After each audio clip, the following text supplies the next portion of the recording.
Our journey takes us to the restless, shimmering landscape of Manhattan, a city that never truly sleeps, but rather hums with a low electric frequency through the dark.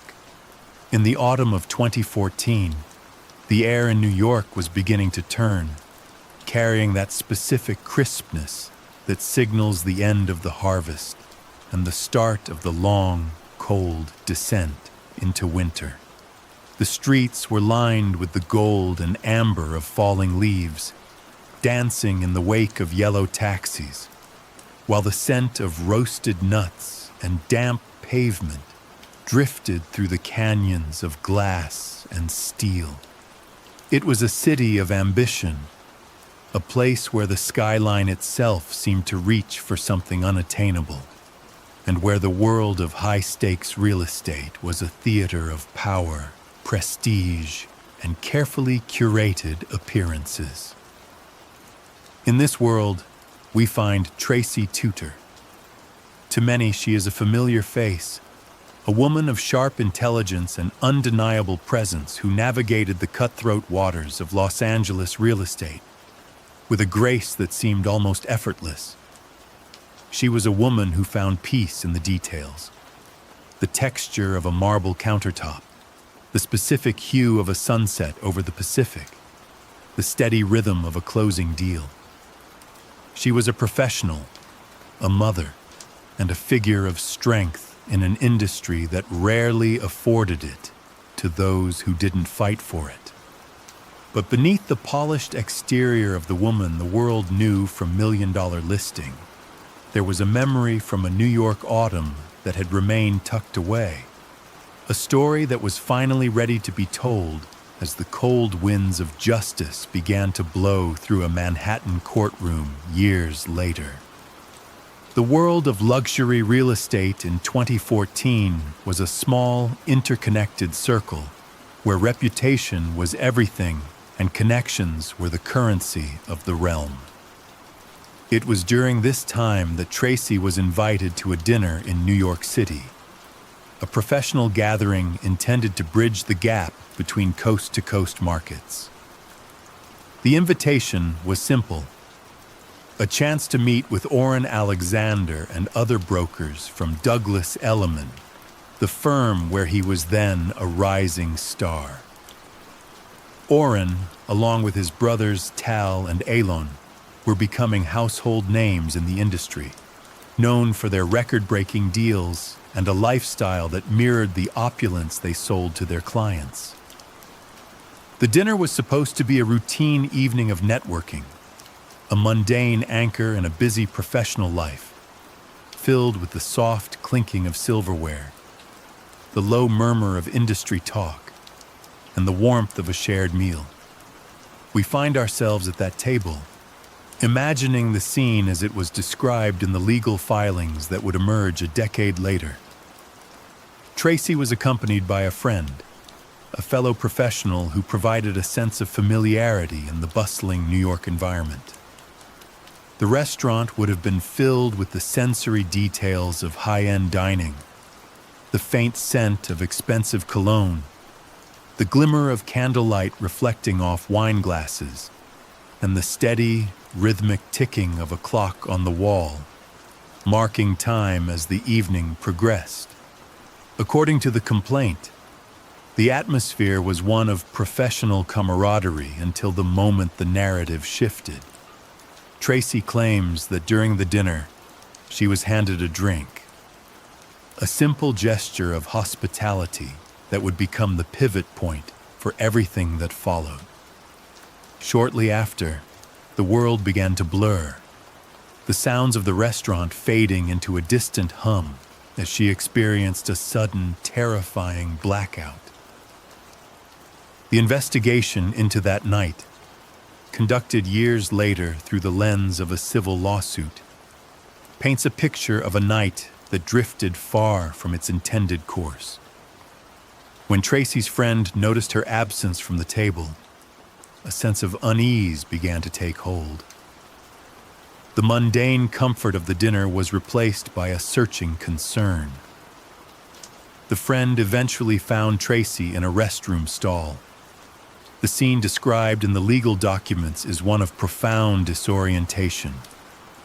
Tracy was reportedly acting as if she were out of her mind, disconnected from the reality of her surroundings. Orrin Alexander was there with her, his shirt unbuttoned, engaging in physical contact that Tracy would later allege was part of a traumatic assault. The friend, caught in a moment of harrowing conflict, managed to intervene. There was an argument, sharp words exchanged in the sterile, tiled quiet of the restroom as he sought to pull Tracy away from the situation. However, the complexities of professional life in such a high-pressure industry created a heavy shadow over the immediate aftermath.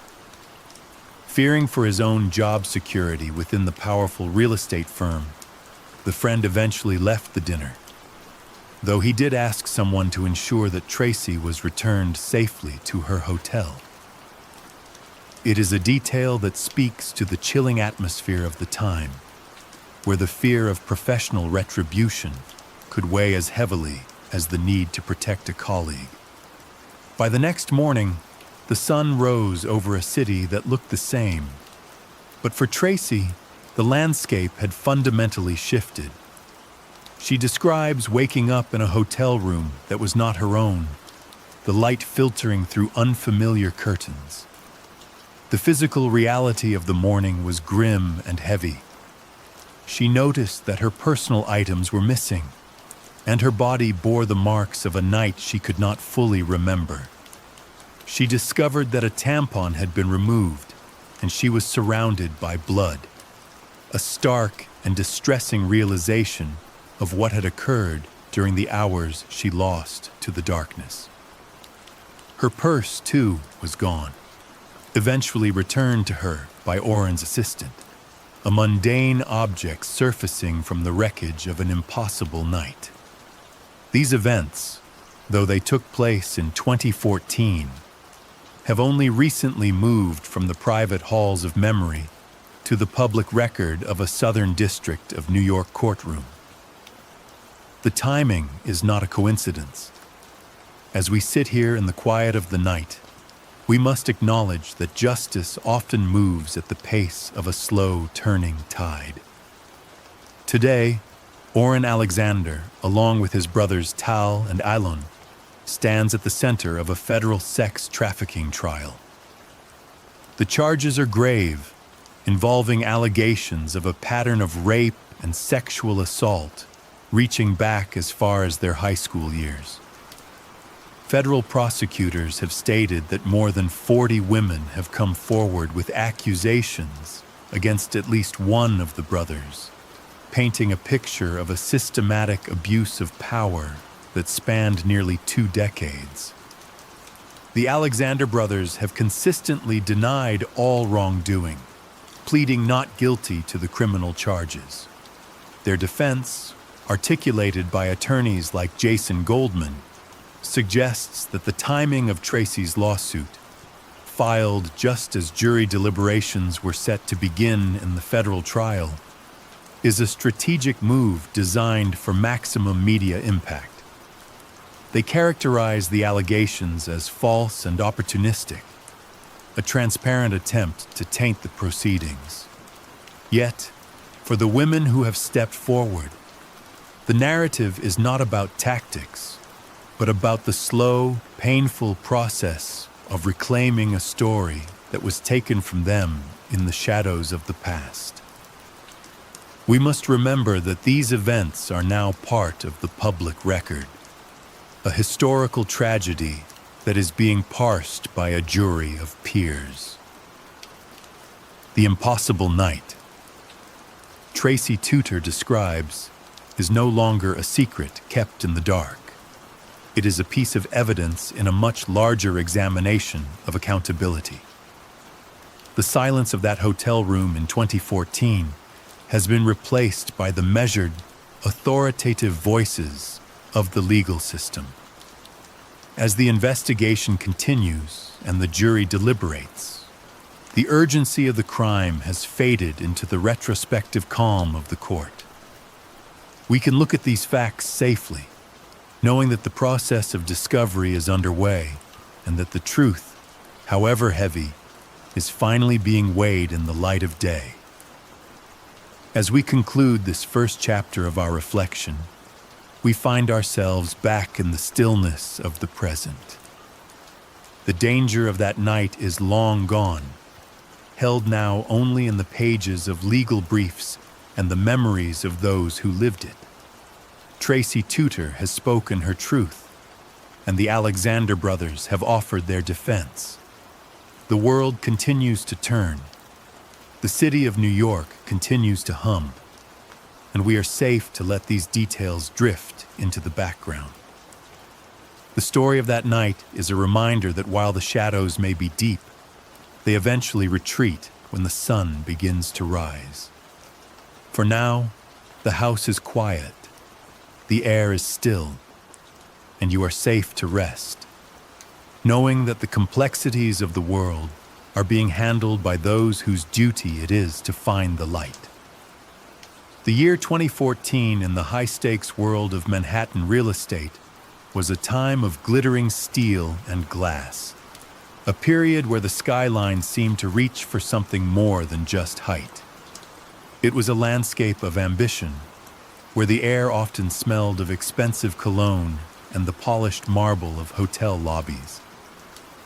We find ourselves amidst this atmosphere, where the professional and the personal often blurred into a singular, exhausting pursuit of success.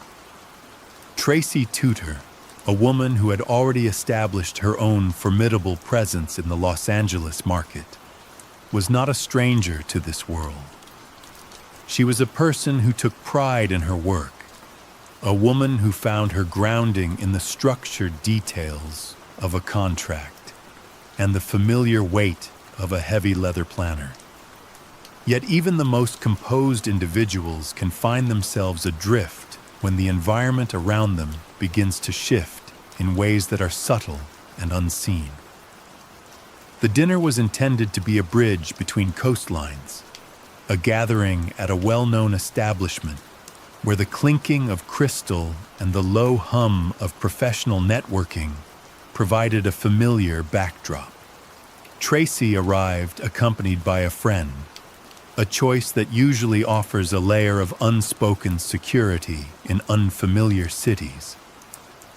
The evening began with the usual pleasantries, the exchange of market insights, and the shared language of those who navigate the world of luxury listings. However, as the night progressed, the narrative of a standard business dinner began to fracture. According to the investigation and the subsequent legal filings, a drink was placed in her hand, a simple gesture of hospitality that would later be viewed through a much darker lens. Within a short span of time, the clarity of the evening began to dissolve. The sharp edges of the room softened. The voices around her became a distant, muffled drone, and a heavy stillness settled over her senses. Not long after, the friend who had accompanied her noticed her absence from the table. The concern that follows such a realization is often quiet at first. A scan of the room, a glance toward the entrance, but it quickly deepens into a focused search. The investigation would later detail how this friend eventually located Tracy in a men's restroom stall. The scene described in the complaint is one of disorientation and vulnerability. Tracy was found in a state described as being out of her mind, a phrase that carries the weight of a sudden loss of autonomy. Orrin Alexander was also there, and the details provided in the legal documents paint a picture of an encounter that was far from professional. The friend intervened. An argument ensued in the cramped, tiled space of the restroom, and for a brief moment, it seemed as though the trajectory of the night might be corrected. However, The complexities of professional life in 2014 often created barriers to immediate action. The friend, fearing for his own job security within the competitive hierarchy of the firm, managed to get Tracy out of the restroom but felt unable to stay by her side until she was safely behind her own hotel door. Instead, he entrusted her care to others, asking that she be returned to her room. This moment of transition, this passing of responsibility, is where the shadows grew longest. By the next morning, the environment had changed entirely. The luxury of the hotel suite was replaced by a cold, clinical reality. Tracy woke up in a room that was not her own, surrounded by evidence of a night she could not remember. The presence of blood and the discovery that her purse was missing created a jarring contrast to the professional woman who had arrived in New York just a day prior. It was later discovered that Oren's assistant had her belongings, a detail that only added to the tangled web of the night's events. As we look back at these events from the perspective of the present, the weight of that silence becomes almost tangible. For years, the details of that impossible night remained tucked away, a private tragedy overshadowed by the public success of the individuals involved. But the truth has a way of persisting, moving through the years like a slow-moving river that eventually finds its way to the sea.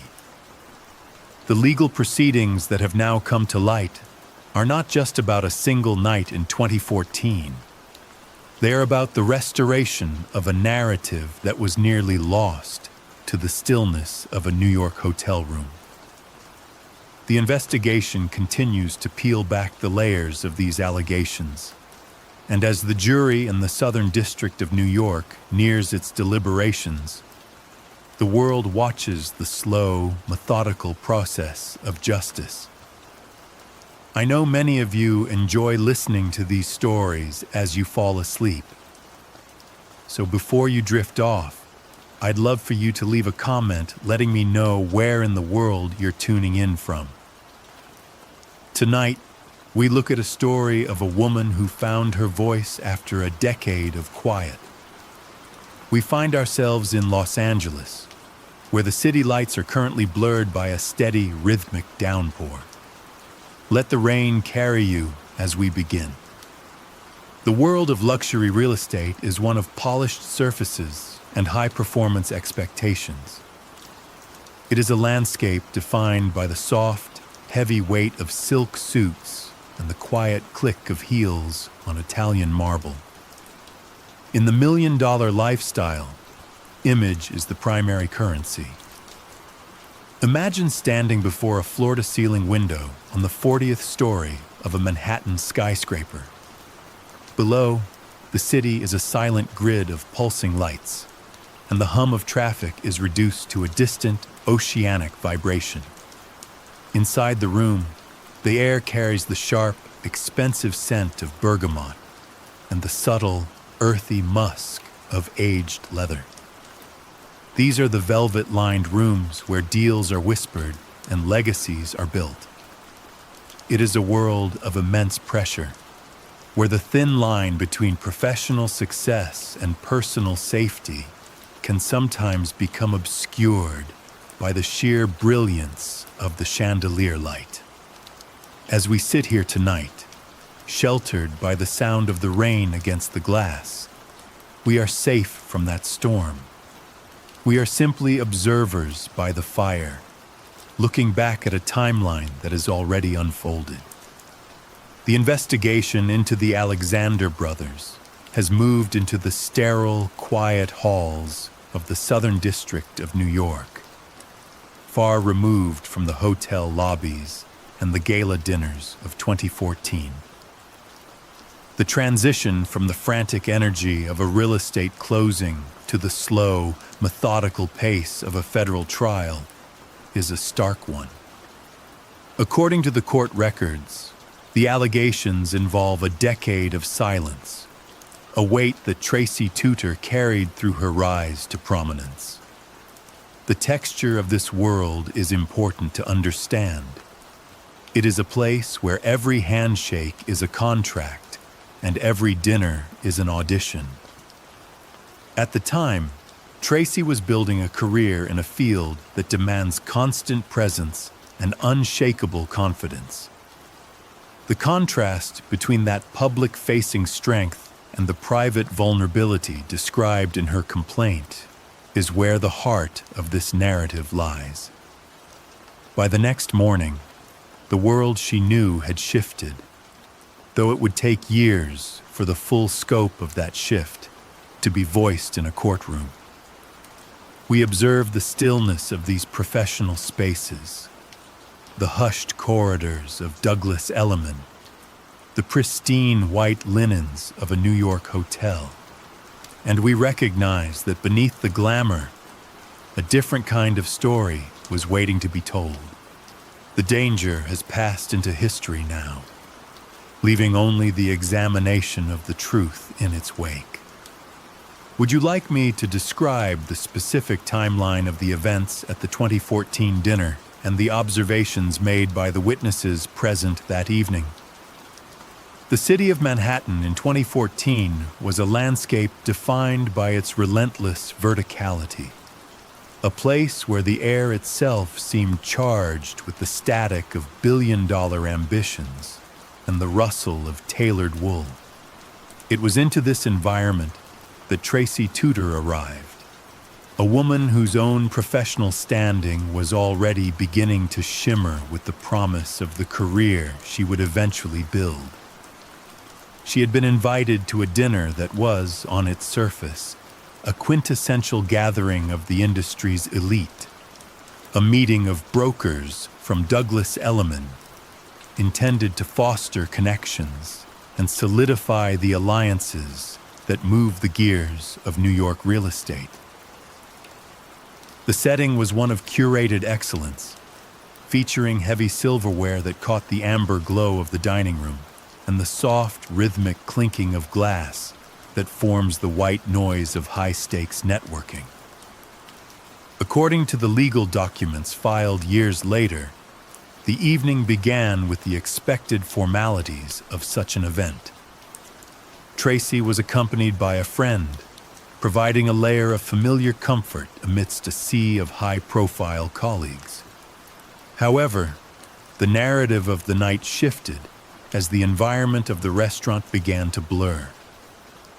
The complaint alleges that after being handed a drink, the clarity of the evening dissolved into a sudden and inexplicable darkness. This was not the gradual fatigue of a long day, but a profound loss of consciousness that left her vulnerable within a space that should have been safe. The investigation of these claims brings us to the observations of the friend who was present. Not long after the dinner began, he noticed her absence from the table. The search for her led away from the warmth of the dining area and into the sterile, tiled quiet of the men's restroom. It was there, behind the closed door of a stall, that the friend reportedly found Tracy in a state he described as being out of her mind.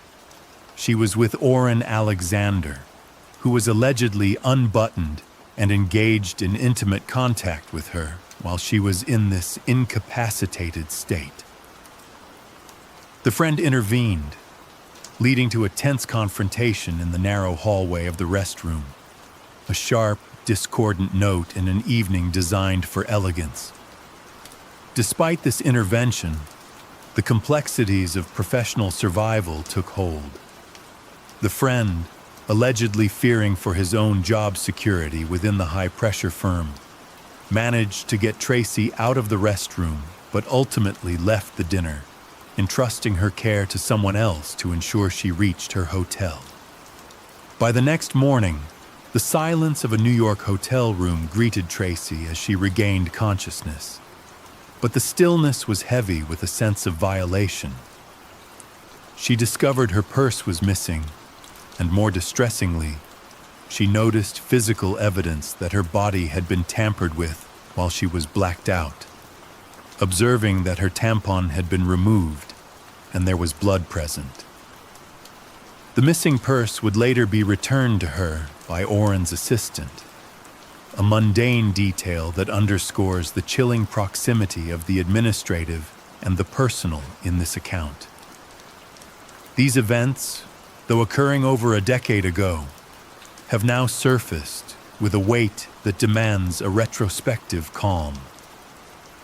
We look back at that 2014 evening not as a current emergency, but as a series of documented allegations that form a somber chapter in a much larger judicial examination. The danger of that night has long since faded into the past, yet the echoes of those specific hours continue to resonate through the halls of the Southern District of New York. As we consider the transition from the glitz of a Manhattan dinner to the stark reality of the hotel room the following morning, we begin to see how the architecture of power can sometimes cast very long and very cold shadows.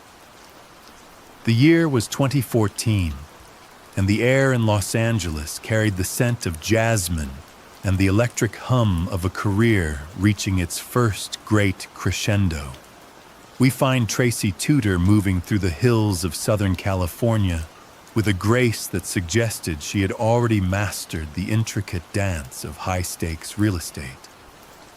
At this time, she was not yet the household name she would become, but she was a rising star within the firm of Douglas Elliman.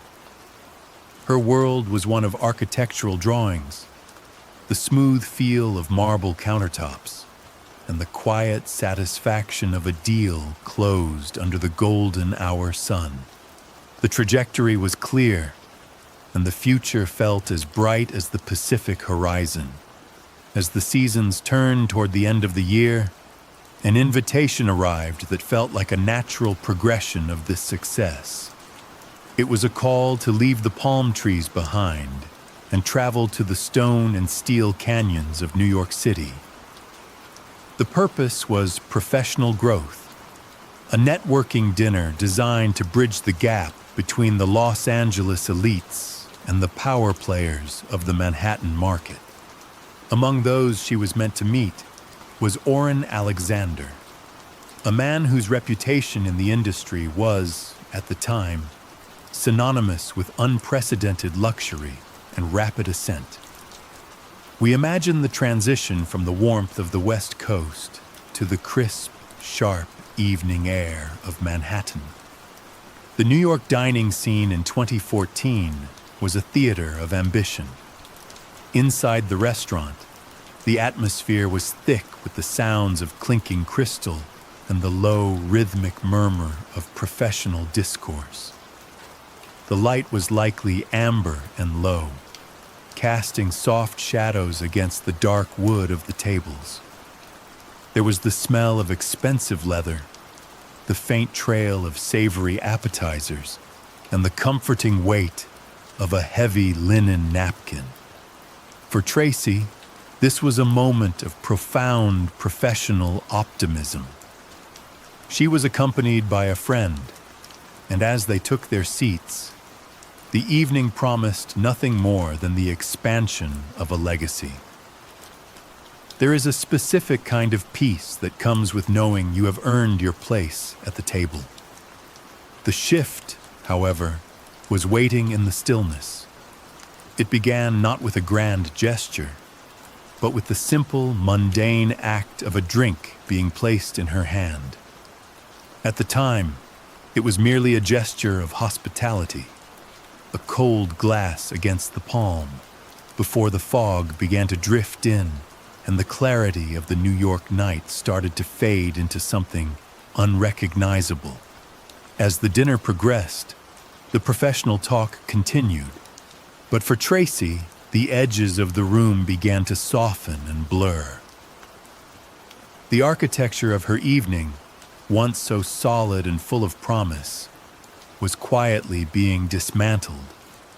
Not long after the first toasts were made, the vibrant energy of the Manhattan elite began to recede, replaced by a heavy, unbidden silence that would eventually lead to the discovery in the men's room stall, a place where the professional optimism of the afternoon would meet a cold and sudden end. The shadows of that evening have remained still for over a decade, tucked away in the corners of memory.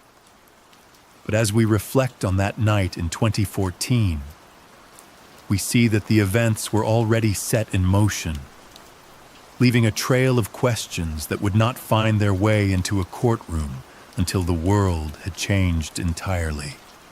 The danger of that night is now a matter of record, a historical tragedy that has been brought into the light, and you are safe to observe it from the stillness of the present.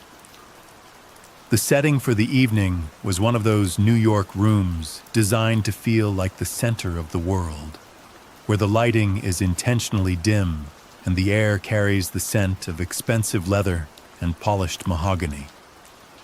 Within this cocoon of wealth sat the inner circle of the official partners, a group that represented the absolute pinnacle of Manhattan's real estate elite. At the heart of this circle was Orrin Alexander, a man whose reputation for closing impossible deals was matched only by the magnetic, albeit controlled, energy he projected in social settings.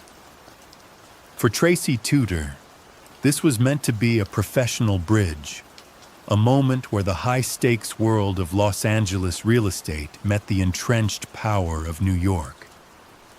The table was a landscape of crystal glassware and heavy silver, the steady hum of networking creating a rhythmic backdrop to the evening.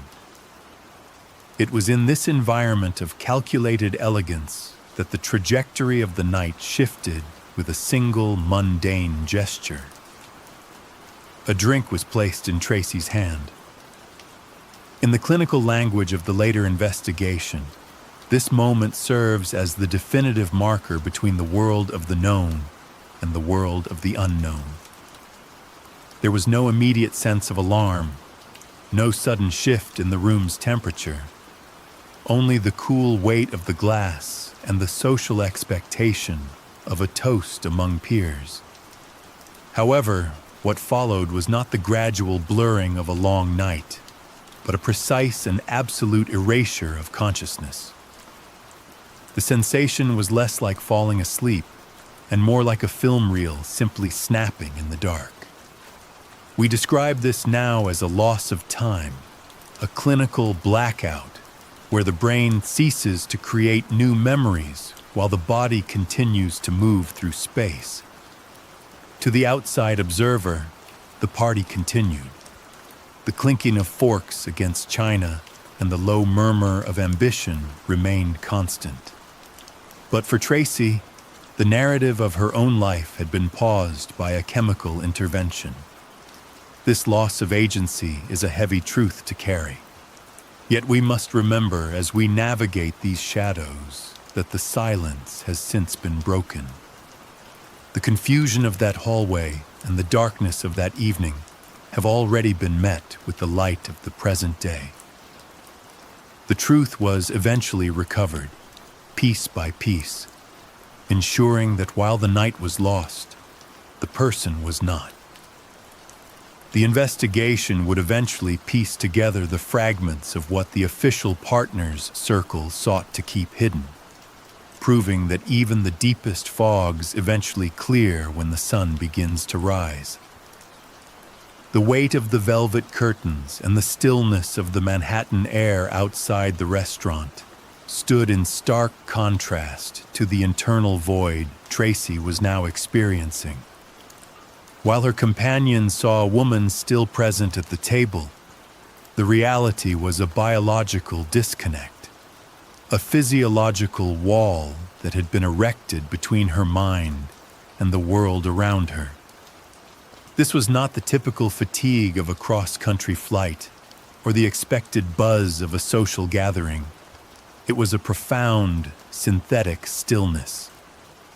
We can look back at this moment with a sense of protective distance, knowing that the blackout was a temporary theft and that the legal proceedings of 2026 have finally allowed these missing hours to be accounted for.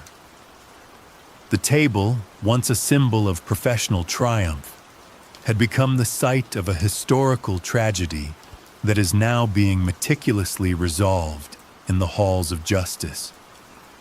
The presence of a trusted friend is often the only anchor in a room full of strangers, a silent contract of mutual safety that we carry into the world. In the high-stakes environment of Manhattan real estate, where professional standing is as fragile as a glass tower, that contract is tested by the weight of ambition and the terrifying speed of a situation spiraling out of control. We find ourselves now following the gaze of Tracy's companion, a man whose evening began with the clinking of fine crystal and the low hum of industry talk, but whose internal alarm was beginning to sound a rhythmic, insistent warning. At the time, the dinner party at Douglas Elliman seemed to be following the predictable choreography of a corporate gathering. There were the heavy scents of expensive cologne, the polished sheen of mahogany tables, and the rhythmic sound of distant laughter echoing off the high ceilings. However, the friend noticed a sudden jarring break in the pattern. Tracy, who had been the vibrant center of the conversation only moments before, was gone. Her seat was empty, her glass remained half-filled, and the space she occupied felt unnaturally cold. He waited, perhaps for 5 minutes, then 10, watching the door and the mingling crowds. According to the investigation and the subsequent legal filings, this transition from casual observation to genuine alarm is where the tragedy began to take a documented shape. He stood up, leaving the warmth of the dining area for the cooler, dimmer hallways of the venue. The air here was stiller, carrying the faint, sharp scent of floor wax and the muffled sounds of the city outside the heavy walls. His search led him toward the men's room, a place where the professional veneer of the evening was stripped away. As he pushed open the heavy door, the clinical brightness of the tiles and the hum of the ventilation system greeted him. It was here that he made the discovery that would later haunt the testimony of this case. In one of the stalls, the silence was broken by the sound of muffled movement. When the door was opened, the scene was far from the professional gathering they had been invited to attend. Tracy was found in a state described as being out of her mind, her eyes glazed and her movements sluggish, as if she were trapped behind a thick pane of glass. Beside her stood Orrin Alexander. The details in the complaint are specific and heavy. His shirt was unbuttoned, and he was found kissing and touching Tracy in intimate areas while she remained in that detached, chemical fog. A quiet, jagged argument immediately broke out in the cramped, sterile space of the restroom. The friend, driven by a primal sense of loyalty, managed to intervene, pulling Tracy away from the encounter. Yet, even in this moment of rescue, the system began to exert its suffocating pressure. We see here the cruel intersection of personal ethics and professional survival. The friend was fully aware of the power dynamics at play. Orrin was a rising titan in their shared world, a man whose influence could end a career with a single phone call or a darkened look. As they moved back toward the exit, the friend grappled with a paralyzing fear for his own job security. This was not a simple act of heroism. It was a choice made under the shadow of a predatory professional hierarchy. Not long after, he managed to get Tracy out of the immediate vicinity, but the weight of the situation forced a compromise that would later be scrutinized. fearing the repercussions of a direct confrontation with the firm's interests, he arranged for someone else to ensure she reached her hotel room safely before he retreated from the dinner himself. The hallway, once a simple passage between rooms, had become the site of a silent battle between the impulse to protect and the necessity of self-preservation. By the next morning, the echoes of that confrontation in the men's room would be buried under the silence of a New York dawn, but the witness in the hallway had already seen the mask slip, revealing a darkness that the legal system is only now, years later, beginning to fully dismantle.